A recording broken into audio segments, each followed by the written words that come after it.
नाज़रीन इकराम, बहुत कम लोग तारीख का धारा बदलते हैं। सियासतदान कवानीन और पॉलिसियाँ तजवीज़ करते हैं और लोगों पर हुकूमत भी करते हैं। हर सियासतदान अपने लोगों की हमायत के लिए कोशिश करता है और एक मंशूर पेश करता है। अगर सियासतदान अवाम के लिए काम करता है तो इसे अवाम की भरपूर हमायत भी हासिल होती है, क्योंकि ये अफराद कौमों की तकदीर बदलने की ताकत भी रखते हैं और लोग इन पर खूब इत्मीनान भी करते हैं। बहुत ही कम सियासतदान होते हैं जो किसी मुल्क का सबसे बड़ा हीरो और सबसे मजबूत शख्स कहलाता है, मगर बहुत ही कम ऐसे लोग होते हैं जिन्हें अवाम अपना हकीकी लीडर और रहनुमा मानती है। आज की वीडियो में हम आपको बताएंगे कि दुनिया के 10 सबसे ज्यादा ताकतवर तरीन सियासतदान कौन हैं। हैरत और मालूमात से भरी इस वीडियो को आखिर तक लाजमी देखिएगा। अगर आप हमारे चैनल पर पहली बार आए हैं तो चैनल को सब्सक्राइब लाजमी करिएगा। दोस्तों, हमारी लिस्ट में 10वें नंबर पर है दिल्मा रूसेफ। दिल्मा रूसेफ 14 दिसंबर 1947 को पैदा हुई। ये ब्राजील की सबसे ज़हीन सियासतदान और ब्राजील की पहली खतून सदर थी। इन्होंने इंसानी हकूक, अमन और अदम मुदाखलत पर बहुत ज्यादा तवज्जो मरकूज की। इन्हें तवानाई का वजीर मुकर्रर किया गया और साथ ही इन्हें ब्राजील के सरकारी तेल के अदारे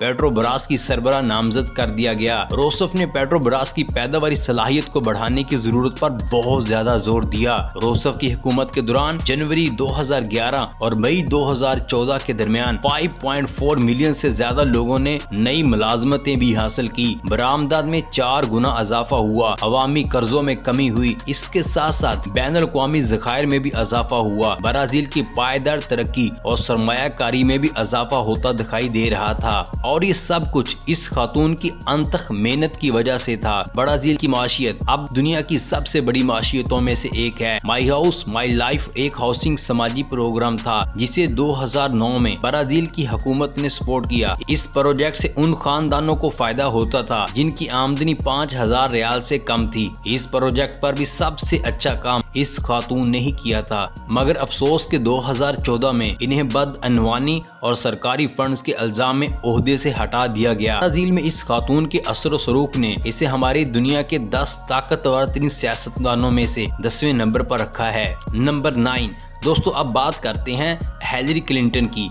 इस अमेरिकी खातून का नाम हिलरी डियान रोडम क्लिंटन है, जो 26 अक्टूबर 1947 को पैदा हुई। हिलरी एक अमेरिकी निजात सियासतदान और सफारतकार हैं, जिन्होंने 1993 से लेकर 2001 तक अमेरिका की खतून अव्वल, 2001 से लेकर 2009 तक न्यूयॉर्क की अमेरिकी सेनेटर, 2009 से 2013 तक अमेरिका की 67वीं सेक्रेटरी ऑफ स्टेट और 2016 के इंतखाबात में अमेरिका के सदर के लिए डेमोक्रेटिक पार्टी की जानिब से उम्मीदवार नामजद हुई। हिलरी ने health care reformer task force की सरबराही की, जिसने 1993 के हेल्थ सिक्योरिटी एक्ट का एक बाकायदा कानून भी तैयार किया था। 1993 में सदर क्लिंटन ने अपनी इक्तिसादी हिकमत अमली का आगाज किया तो साथ ही मालियाती नज़्म ज़ब्त कायम करना शुरू हो गया। 1994 में इसने खवातीन के खिलाफ तशद्दुद एक्ट का काम भी अपनी मौजूदगी में ही मुकम्मल किया। बचत कसारी को खत्म करना, शरह सूद को कम रखना, निजी शोबों की सरमायाकारी को फरोग देना इसकी तरक्की के अहम काम थे। इसके साथ साथ तालीम, तरबियत, साइंस और तहकीक के जरिए लोगों में सरमायाकारी इस खातून के सबसे बेहतरीन टास्क थे।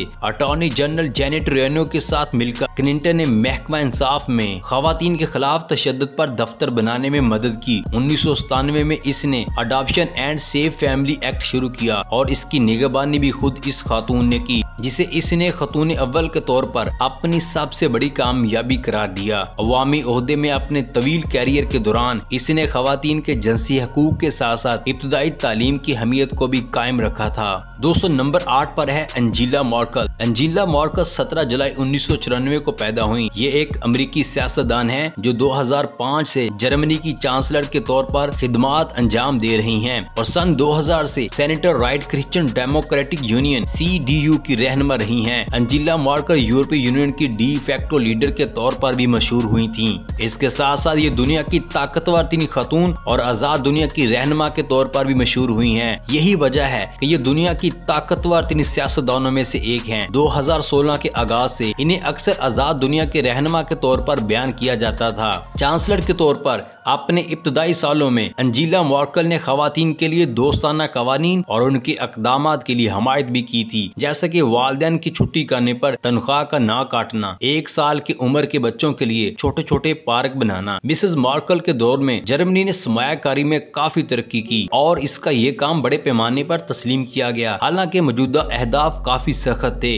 इसने जर्मनी में एक तवील बाजारी वक़्त को कम किया। इसके साथ साथ आलमी मुआशी बहरान को खत्म करने के लिए भी मुख्तलिफ पैकेजेस मुतारिफ कराए और काम के औकात को कम किया, जिसके तहत कारकुनों ने काम कम किया लेकिन इनकी आमदनी कारोबार की बजाय हुकूमत के जरिए बढ़ती गई। नंबर 7, नरेंद्र मोदी। नरेंद्र मोदी 17 दिसंबर 1950 को पैदा हुए। मोदी एक हिंदुस्तानी सियासतदान हैं जो 2014 से हिंदुस्तान के 14वें और मौजूदा वजीर आजम के तौर पर खिदमत सरअंजाम दे रहे हैं। मोदी भारतीय जनता पार्टी बीजेपी के रुकन और एक हिंदू कौमपरस्त इंसान हैं। चाय बेचने से लेकर हिंदुस्तान के 14वें वजीर आजम बनने तक नरेंद्र मोदी दुनिया के 10 ताकतवर सियासतदानों की फहरिस्त में काबिल जिक्र हैं। वजीर आजम नरेंद्र मोदी 78% की मंजूरी की दर्जा बंदी के साथ दुनिया के मकबूल तरीन रहनुमा के तौर पर उभरे हैं। भारतीय जनता पार्टी बीजेपी ने मरकज में नरेंद्र मोदी हुकूमत के 8 साल मुकम्मल होने के बाद 30 मई से 15 जून तक मुतअद्दिद प्रोग्रामों की मंसूबाबंदी भी की है। पार्टी रहनुमाओं के मुताबिक अगली आने वाली तकरीबात का महवर खिदमत, गुड गवर्नेंस और गरीबों की फलाह होगा। हिंदुस्तानी वजीर आजम नरेंद्र मोदी ने कहा था, ज्यादा मालियत के बैंक नोटों को खत्म करने का फैसला मईशत को मजीद फरोग देगा और तवील मुद्दती फायदा भी होगा। नंबर 6 दोस्तों, अब बात करते हैं डेविड कैमरून की। डेविड विलियम डोनाल्ड कैमरून 9 अक्टूबर 1966 को पैदा हुए। ये एक बरतानवी सियासतदान हैं जो एक आला मुतवसत घराने में पैदा हुए। कैमरून ने 2010 से 2016 तक बरतानिया के वजीर आजम के तौर पर खिदमत सर अंजाम दी। इनकी कामयाबियों की फहरिस्त लामुमतनाही है। इसके साथ साथ ये 2001 से 2016 तक पार्लियामेंट के रुकन भी रहे। अक्टूबर 2016 में कैमरून ने रेफरेंडम के नतीजे में इस्तीफा दे दिया, जो कि ब्रिटेक्स के नाम से भी जाना जाता है। 48% यूरोपीय यूनियन छोड़ने के हक में निकले। मुतजाद अकायद के बावजूद इन्होंने अब भी बरतानिया से जबरदस्त हमायत हासिल की है। यही वजह है कि ये दुनिया के 10 ताकतवर सियासतदानों की फहरिस्त में 6ठे नंबर पर हैं। लियोवट की कामयाबी के बाद कैमरून ने वजीर आजम के ओहदे से इस्तीफा दे दिया। इनकी जगह इनकी होम सेक्रेटरी थेरेसा मे बने। कैमरून अब 2017 से अल्जाइमर रिसर्च यूके के सदर हैं। कंजर्वेटिव पार्टी को जदीद बनाने और बरतानिया के कौमी खसारे को कम करने के लिए कैमरून की तारीफ की गई है। कैमरून के हम जिन्स शादी के कानून साजी के साथ आगे बढ़ने के फैसले को मजहबी ग्रोहों और उनकी अपनी पार्टी के अंदर से सख्त मुखालफत का भी सामना करना पड़ा। यहाँ कंजर्वेटिव अरकान पार्लियामेंट की अक्सरियत ने पार्लियामेंट में इस कानून के खिलाफ वोट दिया। कैमरून ने 2011 में हम जिन्स परस्तों की शादी की हमायत की थी, जब इन्होंने कहा, मैं कदामत पसंद होने के बावजूद हम जिन्स परस्तों की शादी की हमायत नहीं करता। दोस्तों, हमारी लिस्ट में नंबर 5 पे है मैनुअल वाल्ज। मैनुअल वाल्ज अगस्त 1962 को पैदा हुए थे। ये एक फ्रांसीसी सियासतदान हैं जिन्होंने 2014 से 2016 तक फ्रांस के वजीर आजम के तौर पर खिदमत सर अंजाम दी। इनका ताल्लुक सोशलिस्ट पार्टी से था और ये 2017 के सदारती इंतखाबात में भी नामजद हुए थे, लेकिन दूसरे राउंड में अपोजिशन से हार गए। वाल्ज ने म्यूजिक थ्योरी, म्यूजिक कंपोजिशन और आर्टिकिशन के मुताला का काम किया। इसके साथ साथ यूनिवर्सिटी ऑफ बार्सिलोना में कंपोजिशन भी सिखाई है। इनकी गैर मामूली शख्सियत इन्हें दुनिया के ताकतवर तरीन सियासतदानों में से एक बनाती है। 2001 से 2012 तक एवरी के मेयर थे। इसके साथ साथ ये शख्स 2002 में फ्रांस की कौमी असम्बली के लिए S1 के लिए मुंतखब भी हुए थे। इन्हें सोशल पार्टी के सोशल लिबरिंग से ताल्लुक रखने वाले एक खास इंसान भी शुमार किए जाते थे। ये 2017 के सदारती इंतखाबात के लिए सोशलिस्ट पार्टी के प्राइमरी उम्मीदवार थे, जबकि दूसरे राउंड में पेनुएट से सोशलिस्ट नामजदगी भी हार गए थे। अपनी शिकस्त के बाद इन्होंने मैक्रोन की हमायत की। इसके बाद 1940 की दहाई में वाल्ज पेरिस चले गए और अपने होने वाली बीवी लॉइस एंजेला से मिले। नंबर 4 पे है Donald Trump. Donald John Trump एक अमेरिकी सियासतदान, मीडिया शख्सियत और ताजर हैं, जिन्होंने 2017 से लेकर 2021 तक अमेरिका के 45 39वें सदर के तौर पर खिदमत सर अंजाम दी। टॉप 10 ताकत तरीन सियासतदानों की फहरिस्त में डोनाल्ड ट्रंप का तज़किरा बहुत मुमकिन है। डोनाल्ड ट्रंप सियासत में आने से पहले एक बिजनेस पर्सनैलिटी और टीवी की शख्सियत थे। डोनाल्ड ट्रंप कारोबार में अपनी बेहतरीन कोशिशों से लेकर सदर बनने तक अमेरिकी कामयाबी की एक खास कहानी बन चुके हैं। ट्रंप ने अपने कारोबारी कैरियर का आगाज कॉलेज में दाखिले के दौरान ही कर दिया था। रियल एस्टेट में सरमायाकारी की 1968 में अपनी अंडर ग्रेजुएशन तालीम मुकम्मल करने के बाद ये न्यूयॉर्क वापस आए और अपने वालिद के साथ कारोबार में वक्ती तौर पर शामिल भी हो गए। अवामी तनकीद और स्कैंडल ने ट्रंप के इब्तदाई कैरियर को काफी नुकसान पहुंचाया। मई तक फोर्ब्स ने ट्रंप की मजमूई मालियत का तखमीना $2.5 बिलियन लगाया है, जिससे रियल एस्टेट डेवलपर को मैगजीन की दुनिया के अमीर तरीन अरबपतियों की फहरिस्त में नंबर 2 पे रखा है। यानी ये अब तारीख के अमीर तरीन सदर भी हैं। ताहम इनकी मजमूई मालियत का सही तौर पर किसी को इल्म नहीं है, क्योंकि ट्रंप मुख्तलिफ प्राइवेट ऑर्गेनाइजेशन भी चला रहे हैं। ट्रंप ऑर्गेनाइजेशन तकरीबन 500 कारोबारी अदारों का एक ग्रुप है, जिसमें डोनाल्ड ट्रंप इसके असल मालिक हैं। दोस्तों, हमारी लिस्ट में नंबर 3 पर है प्यूटन। प्यूटन 17 अक्टूबर 1952 को पैदा हुए। प्यूटन किसी तारीफ के मोहताज नहीं, इनकी रूसी नस्ल से हर कोई वाकिफ है। ये रूस के सदर की खिदमत सर अंजाम देने वाले साबिक इंटेलिजेंस ऑफिसर हैं। ये 1999 से 2000 तक, फिर 2008 से लेकर 2012 तक रूस के वजीर आजम भी रहे हैं। प्यूटन ने रूस की तरक्की में बहुत अहम किरदार अदा किया है। इस तरह इनकी हमायत भी हासिल की है जैसे किसी और शख्स ने नहीं की। ये कायनात के ताकतवर तरीन सियासतदानों में से एक जाने जाते हैं। प्यूटन ने 16 साल की उम्र में KGB के गैर मुल्की इंटेलिजेंस ऑफिसर के तौर पर काम भी किया है। सेनेट पीटर्सबर्ग में सियासी कैरियर शुरू करने के लिए 1991 में इस्तीफा देने से पहले लेफ्टिनेंट कर्नल के ओहदे तक पहुंच गए थे। 1996 में सदर बोरस की इंतजामिया में शामिल होने के बाद प्यूटन मास्क भी चले गए थे। सदर के तौर पर प्यूटन की पहली 2 मुद्दतों के दौरान इन्होंने आजादाना इक़्तिसादी इस्लाहात की एक खास सीरीज चलाई थी और उस पर दस्तखत भी किए थे, जैसा कि 13% फ्लैट इनकम टैक्स, कम मुनाफा टैक्स और नए लैंड सिविल कोड्स में नए टैक्स लगाने का इरादा।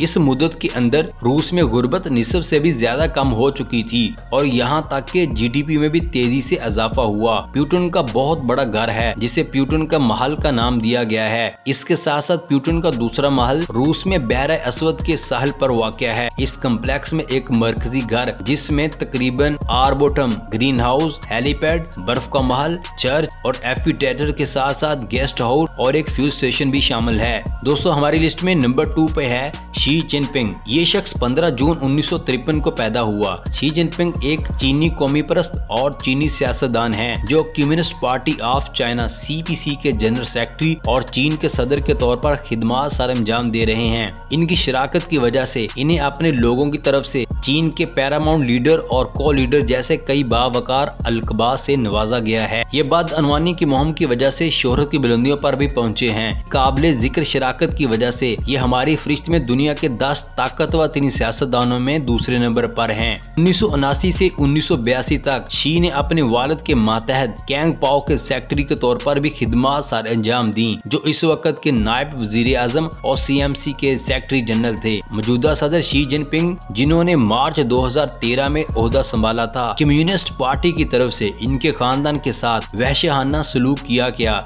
मगर इसके बावजूद ये पार्टी के पुरजोश रुकन रहे। इन्होंने पार्टी की यूथ लीग में शमूलियत के लिए दरख्वास्त दी और 8 बार मुस्तरद कर दी गई। ये तब ही हुआ था जब इसने अपना मुकदमा पेश किया और बल आखिर 1974 में पार्टी का रुकन बन गए। दोस्तों, हमारी वीडियो में नंबर 1 पे है इमरान खान। इमरान अहमद खान नियाजी एक पाकिस्तानी सियासतदान और साबका क्रिकेटर हैं जो अगस्त 2018 से अप्रैल 2022 तक पाकिस्तान के 22वें खिदमत गुजार वजीर आजम थे। इन्हें अदम इत्माद के वोट के जरिए वजीर आजम की नशिस्तें हटा दिया गया था। इमरान 15 अक्टूबर 1952 को लाहौर में पैदा हुए। इमरान इकरामुल्लाह खान नियाजी के अकलौते बेटे हैं जो सिविल इंजीनियर थे। इनकी वालिदा का नाम शौकत खानम था। इमरान खान की 4 बहनें हैं और कोई भाई नहीं, क्योंकि वो अपने खानदान का इकलौता बेटा है। इमरान खान पाकिस्तान की सबसे बड़ी सियासी पार्टी PTI के चेयरपर्सन और बानी हैं। अपने मुल्क में एक काबिल जिक्र सियासतदान होने के अलावा